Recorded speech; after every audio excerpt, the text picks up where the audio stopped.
Okay. Well, this is great. I want to welcome everybody here today. This video is live, but will also really be used as a recording for anybody who's interested in the Global Health Certificate to really understand what the Global Health Certificate is, how you can get the Global Health Certificate, and where to access the resources to be able to navigate the Global Health Certificate. I'm Dr. Anne Ramoyne. I'm a professor of epidemiology and Gordon Levin Endowed Chair in Infectious Diseases and Global Health at the UCLA Fielding School of Public Health. And I'm also the director of the Center for Global and Immigrant Health.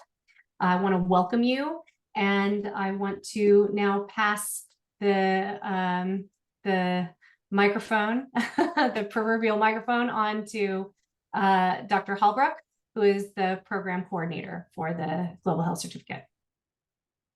Hey everyone, so great to meet you. So for starters, if you're new to the program, global health is kind of self-explanatory. It's involved in many different interdisciplinary approaches to tackle public health problems that transcend national borders. And as we all experienced not that long ago, most public health problems transcend national borders because health and pathogens, don't see borders. We're an ever, interconnected global community. And so health is becoming more and more global as we know it. And things that even used to be global, used to just be, a health issue of a singular area are growing into global health issues. So it's an ever evolving field. And it's more and more global health used to be, Western researchers going to other places around the globe and researching illnesses and diseases there, except, however, more recently, global health is being increasingly defined by researchers from lower income countries, LMICs, from places affected by neglected tropical diseases and infectious diseases. And so global health is sort of being reframed in this era, and it's a really exciting time to be a part of this. And so as researchers from Western nations, it's important to factor in this sort of globalized mindset into our education around global health, into our practice around global health, and engage in how to engage with global partners and maybe partners of research institutions from the places that we're interested in studying and working on, to be able to be most effective in our work. And so the center here is really focused on helping create these opportunities for students, help bring awareness around global health issues. Here you go. So the center was established in 2008. It includes faculty from many departments around UCLA, including the Fielding School of Public Health, the School of Medicine, the School of Dentistry and Nursing, the California Center for Population Research. And there's many different avenues to get interested in global health. Public health is probably the most obvious, global and immigrant health. However, there's so many different ways to get interested in global health, and there's so many lenses through which to look at global health. And so the center is really open to the possibilities of how to tackle issues of global health through multidisciplinary lenses. We have participating faculty and research collaborations in over 50 countries around the world. And many of these collaborators work with immigrant communities in California, in the countries of origin of these immigrant communities, and in research stations around the world. And the primary function of CGIH, which is perhaps the reason you're here, is that we organize a global health certificate program, which can be an add-on to your master's degree. And we're going to spend the bulk of this talk about that, the requirements for that, and how to achieve the global health certificate. If you haven't already, we do have a listserv that you can join. If you email globalhealth@ph.ucla.edu, you can join our listserv, or if you visit our website, you can also sign up for our listserv there. And this is Dr. Ramoyne, our director of the center. All right. So our certificate. The certificate is awarded through the Fielding School of Public Health. However, it's open to any master's and graduate level student at UCLA, provided that they meet the requirements for the certificate.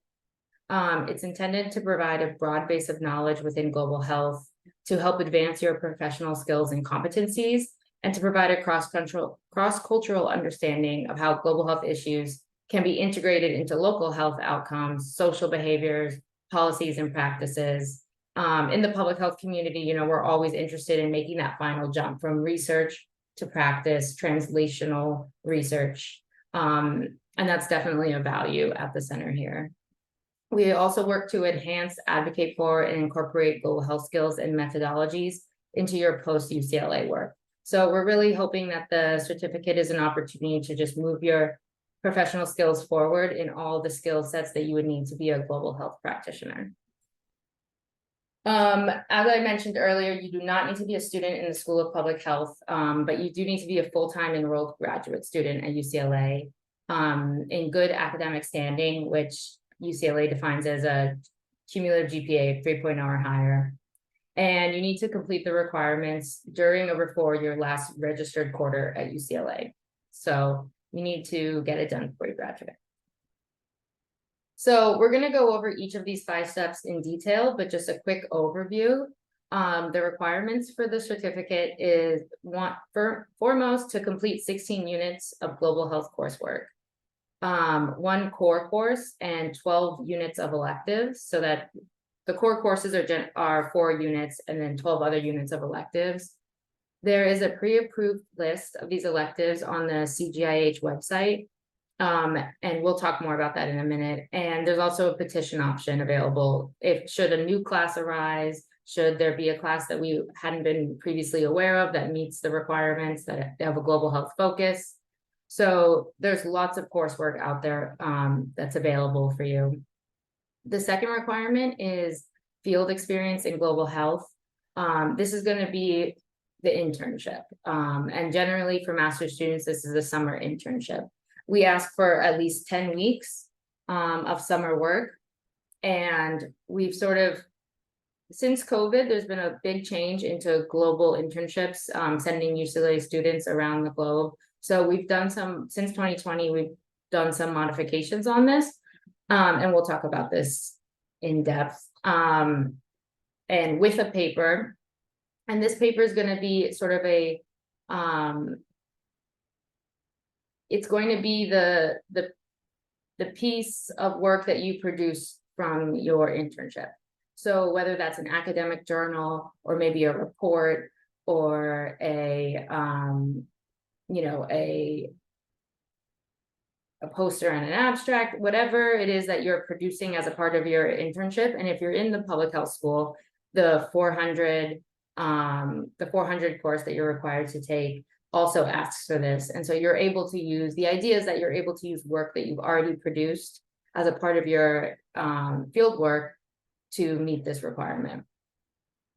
The third requirement is the completion of the certificate from the Collaborative Institutional Training Initiative. This is, we refer to as the CITI training. And for all researchers who want to do human subjects research, you're required to do CITI training. It's like an ethics training that our institutional review boards require. There's other classes at UCLA that require this. There's maybe some extracurricular work that you're doing that also requires the CITI certification. So many of you have probably already done this. It doesn't take too long, and it's definitely something that as a researcher you need to keep active. And so it's a great opportunity to do that for the certificate. The fourth requirement is you need to attend at least 2 global health seminars. Before COVID, there were many of these that were done in person, and now there's actually been a boom of online seminars. And so the requirement modification here is that we now allow you to attend either an in-person or an online seminar. And I'll talk a little bit more about how we keep track of that on a later slide. But there's so much happening at UCLA and now online, even at other institutions, that even if you have a really specific focus, there's so much out there for you. And we really want to encourage everyone to be listening to other thinkers in the field, other researchers, finding out, broadening their scope of public health and learning more. And so we ask that you attend 2 global health seminars. And the last requirement is a 5-page capstone paper. We also call this kind of a professional reflection paper. In this, we ask you to just have a reflection of how your fieldwork experience, kind of your 10-week internship, how it was, how it addresses global health, and how it sort of dovetails with your professional goals. And so this is not an academic paper. This is more of a reflection, and we can talk more about. I have slides for each of these, so we'll just get into the details. I'm just going to check.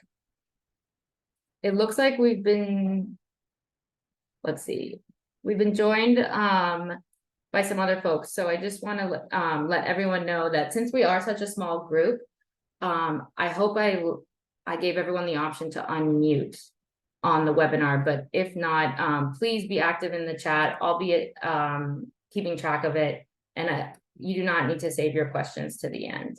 Just because we are such a small group, I think it would be manageable for interruption. Okay, so the coursework, the required courses, the one required core course that we ask of you, there's 3 options. So one of them is CHS 200. The other is HPM 240, except I have noted that HPM 240 has not been offered in the past couple of years. And the third class is EPI 240. And Dr. Ramoyne, EPI 240 is your class, right? Did you want to plug it a bit?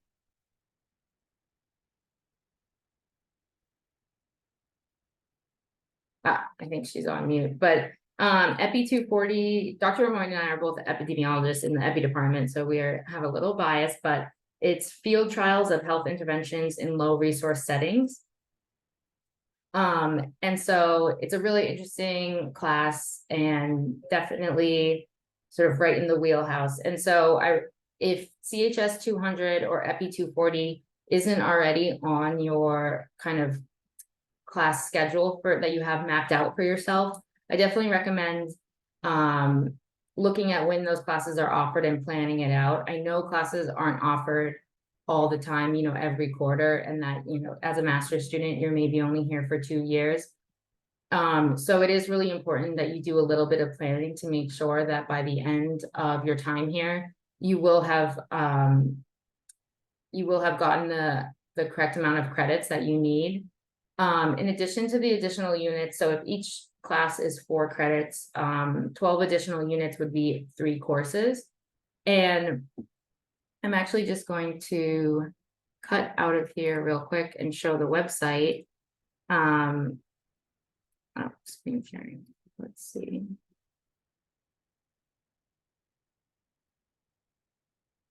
I have too many tabs open.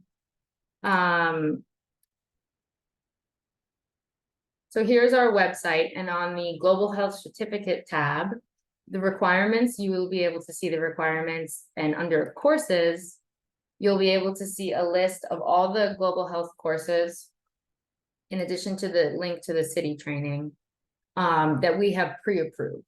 So they're organized by department. So depending on what department you're in, you might not have to go outside your department, which is totally fine. There's no requirement to cross departments, although perhaps you might find that interesting. So in the CHS department, there's many courses.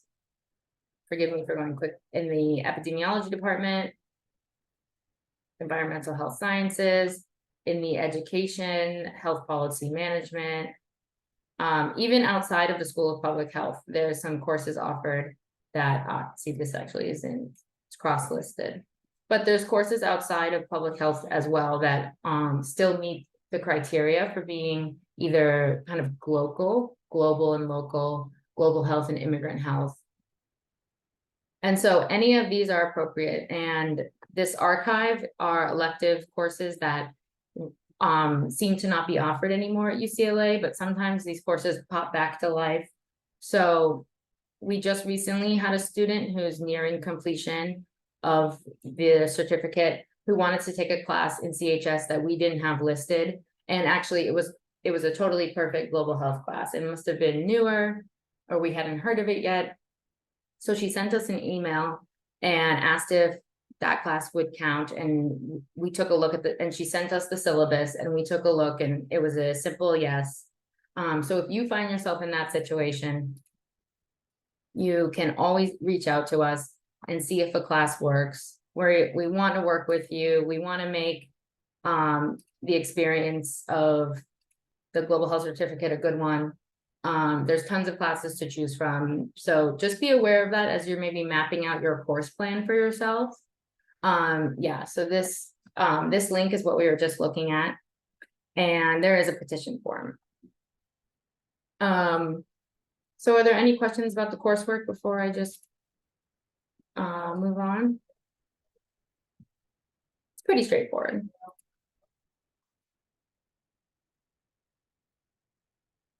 So the city completion, the links for that are online. There's also, if you see every institution engages with the city certificate. So you know, if you want to just go into Google, UCLA CITI will take you there. And depending on your department, you can take two different types of the city completion. If you're more in a biomedical research capacity, Dr. Amoyne and I do a lot of sero studies where we collect blood and we do a survey. We'll sometimes do that one. If you're strictly in, you know, qualitative or quantitative questionnaire development, social research, there's a different city completion for you to do. Full discretion to choose the one that interests you. As I said in other classes, sometimes doing a city is certificate is also required, so feel free to double dip in that regard. And this takes about maybe about half an hour. It's not very long, and perhaps that you've already done one if you've done any kind of research, academic research prior to enrolling at UCLA. Okay, so we'll spend a fair amount of time here talking about the fieldwork experience, just because it is kind of the biggest question mark hanging in folks' minds. So if you are a fielding school master's in public health student, you will already be asked to do a 400 course, do a summer internship, and produce a paper out of that internship. If you're not a fielding school student, you may have other plans for summer, you may have other requirements. And so the fieldwork experience is flexible. However, we do have some really clear guidelines on what it needs to be in order to meet the criteria for the certificate. So you must be enrolled as a student at the time, and it must be at least 10 weeks or longer for a total of at least 400 hours. So this is kind of, roughly speaking, the time of a UCLA summer. And it needs to be an approved local health internship or research project. So by that, we mean you need to be, as part of the internship, you need to be involved in some kind of work surrounding immigrant health, global health, even if it's based in Los Angeles, in the US. You don't necessarily need to go abroad to work in global health. However, the original intention of the fieldwork experience was for CGIH students to go abroad. We're here to help discuss your options with you, help discuss what you find interesting. And so I'm just going to pop back to the website because I want to show the Google form. So once you find an internship that is interesting to you, that meets the requirements for maybe both your MPH or your master's degree, summer experience, and the CGIH certificate, you're going to go onto our website and fill out a declaration of intent. So that, let's just take a look. Um,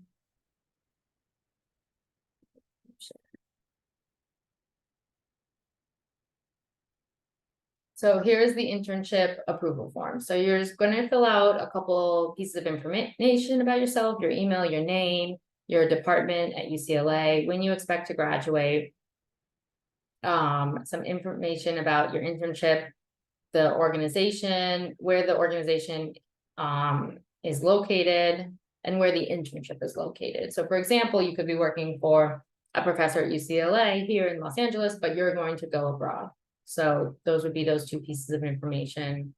You're going to describe the projects that you plan on working on, the total of hours, estimated hours that you'll be working, some research methods, and then these are the 3 global health competencies. So we've outlined a couple areas of global health that we think are really important, and these are also in line with the UCLA requirements for accreditation of being a global health institution, fielding being a global health academic program. And so we really want each internship to help move you closer towards some of these competencies.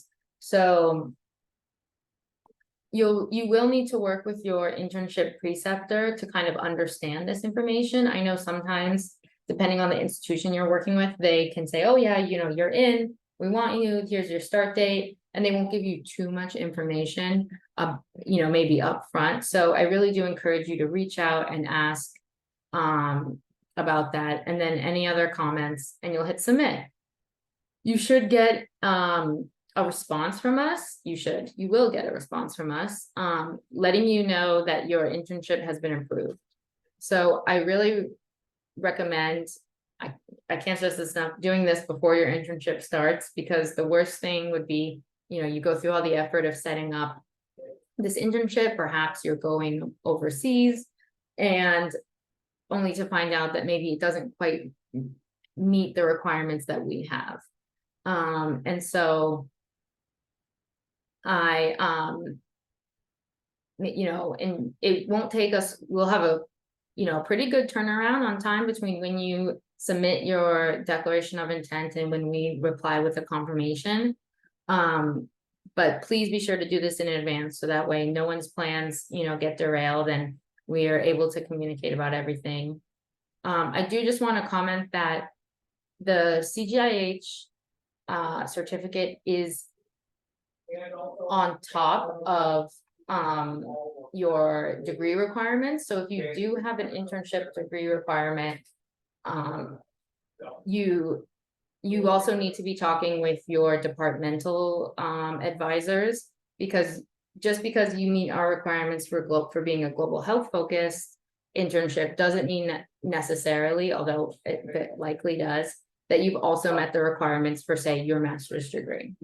So it is sort of, you do have a little bit of double organizing to do on that effort, but for many of these internships, you'll be able to meet both requirements easily without much extra work. So if you are an FSPH student, you will be doing the 400 course paper. And so that paper is sufficient to submit for the fieldwork experience. You won't have to do an extra paper. For non-FSPH students, we ask for a 5-page analytical paper or a longer paper that's done through, for example, a 596 independent study course that's related to your fieldwork experience. The analytical paper can be a product that you created during the internship.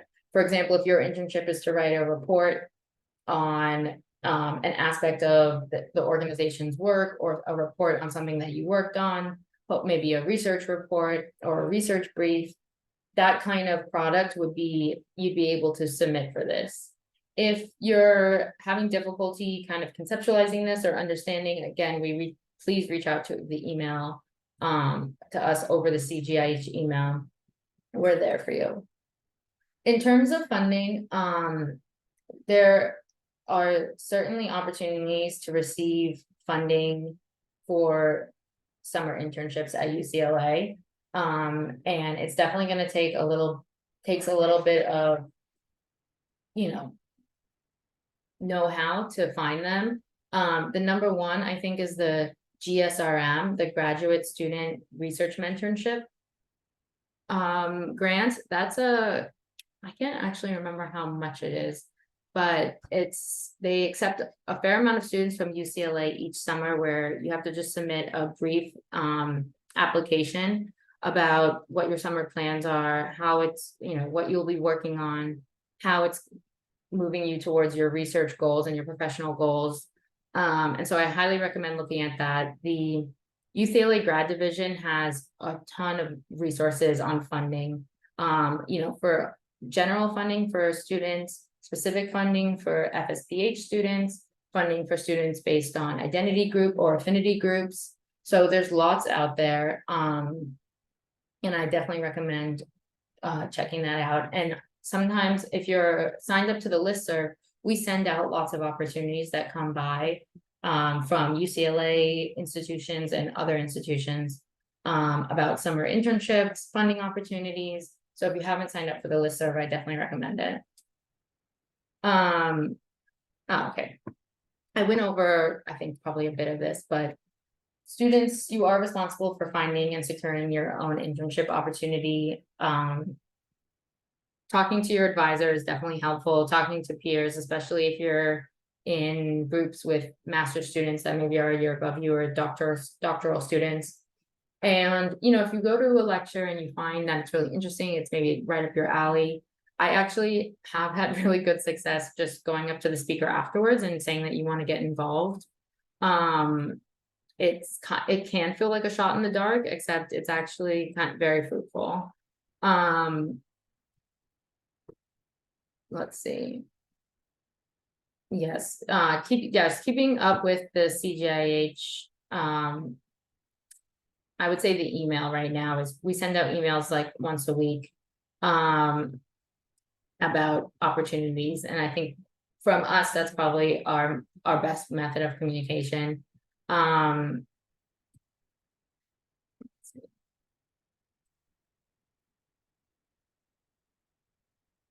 Okay, so we talked about the prospective internship form. The form has changed a bit from this image here, but it's right on the website.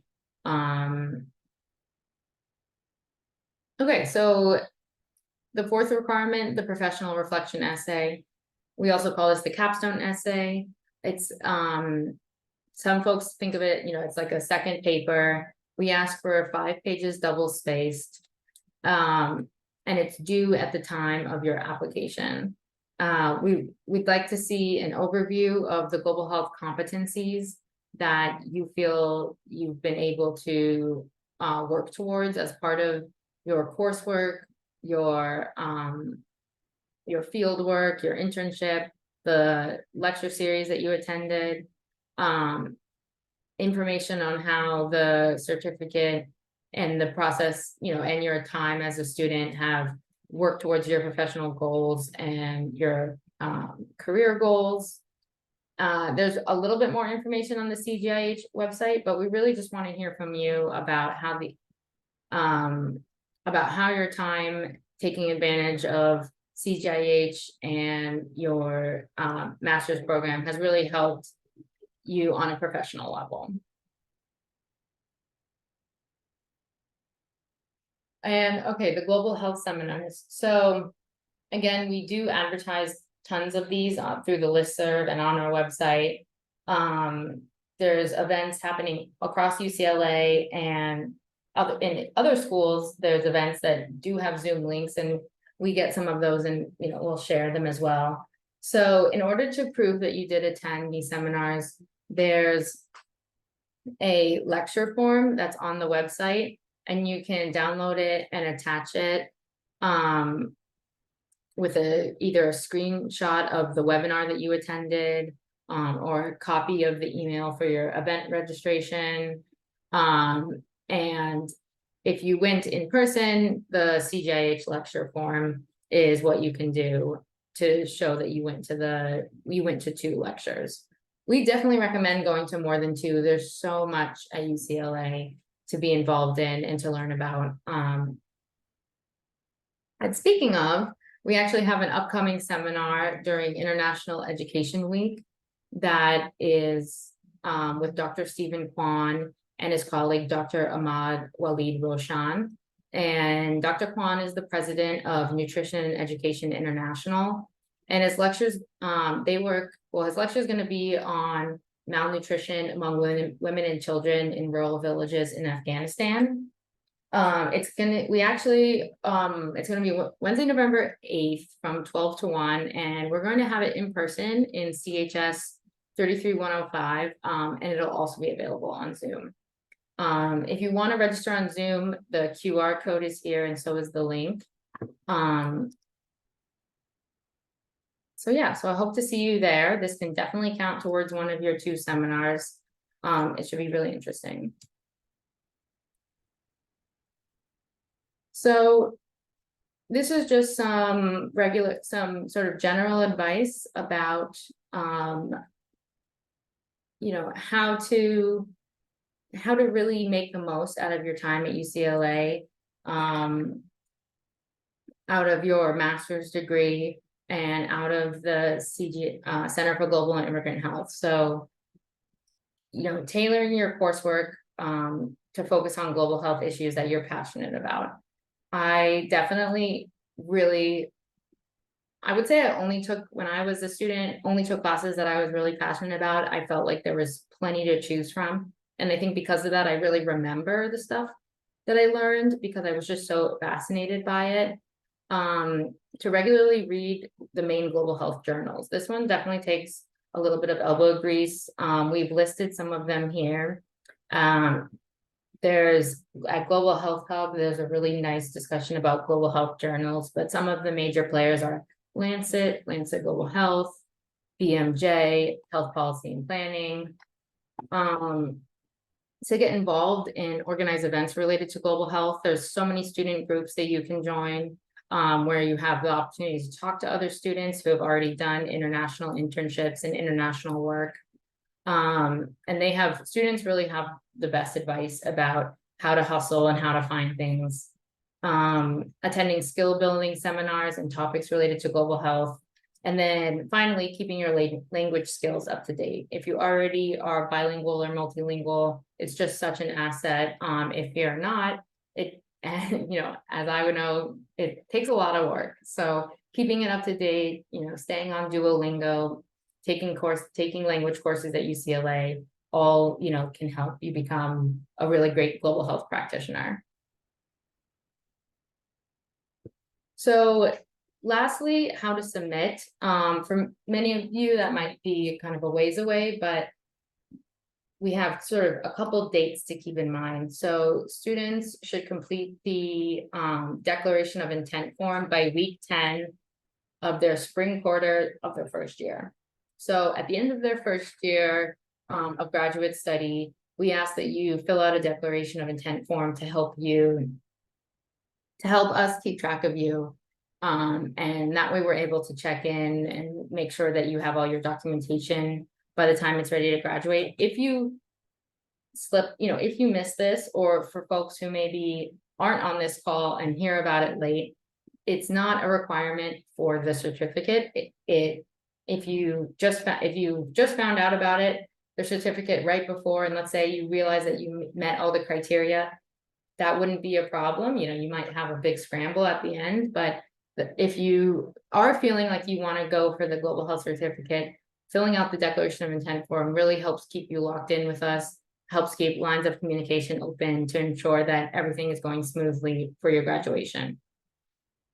So once you're ready to submit, you're going to pull all your coursework records through your unofficial transcript. You're going to pull the city certification, the 2 essays, the proof of your seminar attendance, and you're going to fill out the global health certificate application form.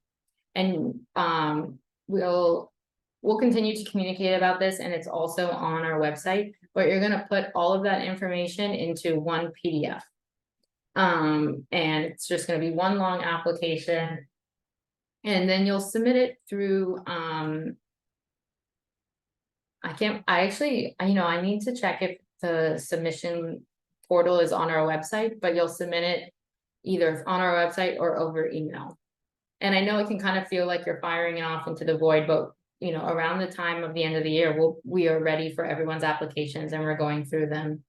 And then you're going to, assuming that everything is all squared away, you'll receive a certificate from us.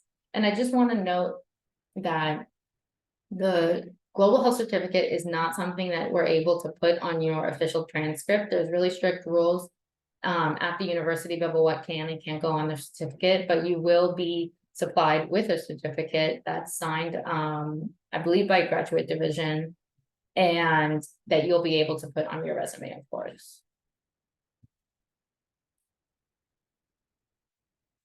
So yeah, floor is open if anyone has any questions. I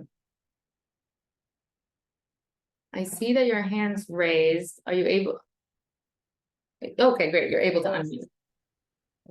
Hi, Megan. Thank you so much for that. I am Krupa. I had a quick question. I'm a doctoral student, and I'd like to understand what are the ways in which, or are there projects that the Global Health Center has where we could get involved? Or I understand that the certification, the Global Health Certificate would be better suited for a master's student. So what are the ways in which a doctoral student would be able to get involved? Yeah, so doctoral students are definitely able and welcome to receive the certificate and be involved in the certificate. We aren't able to adjust the requirements too much, so we do need, the coursework requirement does need to be met. And I think as a doctoral student, depending on sort of how you're doing your doctorate, that shouldn't be too hard. You're definitely going to take some of these courses already. The one thing that I think might be difficult is the internship, because it just really depends on how you're planning out your PhD. Because, for example, if you're I can see a situation where your internship is where the way you're spending your summers really fits the bill for the internship. But I can also see a situation where you're maybe progressed beyond what an internship is. And so I would say if you have an idea of what your, this kind of field work would be, write it up, send it in an email, and we can really get into the details of it and see if what you're planning on doing already would sort of fit the bill for the fieldwork experience, or if you're already sort of progressed beyond the need for a global health certificate. Which, what department are you in, may I ask? Yeah, I'm in the community health sciences department. Yeah, so it might be interesting, but it might not be necessary, because if you are getting a doctorate, we can discuss it further. If you are already getting a doctorate in community health sciences, you've already sort of expressed that high specificity and sort of maybe global health. So, but perhaps if you're doing all the work already, you might as well get a certificate for it. Is also sort of a mind. Sorry. I think my question, maybe to rephrase it, was more beyond the certificate. Are there ways to get involved, or what are the ways in which you can get involved in the work that the center does, or is the focus primarily on the certification alone? Right? I think that's Megan, I can respond to that. And awesome. Krupa, we can have a different discussion. But I think that the center's function is really only this certificate at this point. So, and promotion of global health work in general at UCLA, but the center actually does not have any research projects or programs ongoing. The function is really for just to maintain the certificate. So if you're interested in global health, you should just speak to faculty who are interested in global health, or who have specific projects that you're interested in, or have a scope of research that is of interest to you. Thank you. That helps. That was sure. My question. Sorry, my mistake.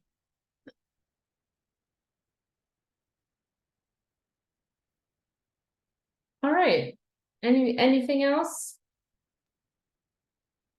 I think that's it. And this is also online. So, any students that have questions will be able to contact us and ask us questions. Yeah, absolutely. So, Caitlin and Krupa, thank you so much for joining us. Please reach out over email. Check out our website online. Everything from this PowerPoint is also reiterated on our website. So hopefully that can guide you through as you consider the certificate and maybe complete the certificate. So we hope to see you around and hear from you. Thank you, Megan. Great job. All right. You can end the recording. Yeah. Oh, perfect.